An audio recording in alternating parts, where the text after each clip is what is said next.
I saw where you were criticized that maybe you enabled Kobe Bryant, and you were put in a pretty tough position. I got young kids that I want to see if they can play, develop them, but this was Kobe's farewell song, and I'm curious what management wanted from you.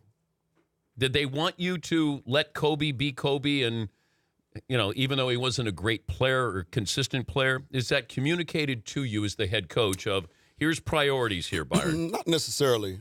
Mitch and I really never talked about that. We knew it was his last year. So as I stated before, my main objective, was to make sure he got to that last game. And I knew I had to cut his minutes down.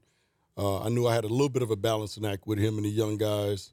But I tried to make it as easy as possible for that transition.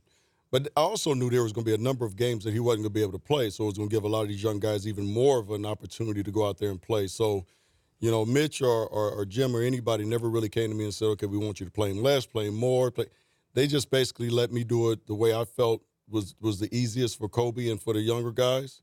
And like I said, at the beginning, even at the beginning, Dan, at November, when he told me that this was his last year, is when I really started thinking about making sure that I could preserve him to get to April 13th. And that was the biggest thing that I wanted to do. And I asked him, I said, Kobe, you got to be perfectly honest with me on games you can't play, because your body's just killing you or aching.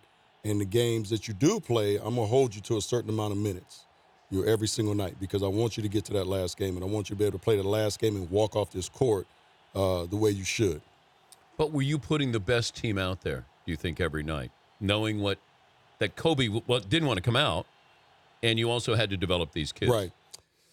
Not all the time. I mean, that's almost impossible to do. If you're trying to preserve one of the greatest players that ever played the game, but you're also trying to develop the young guys.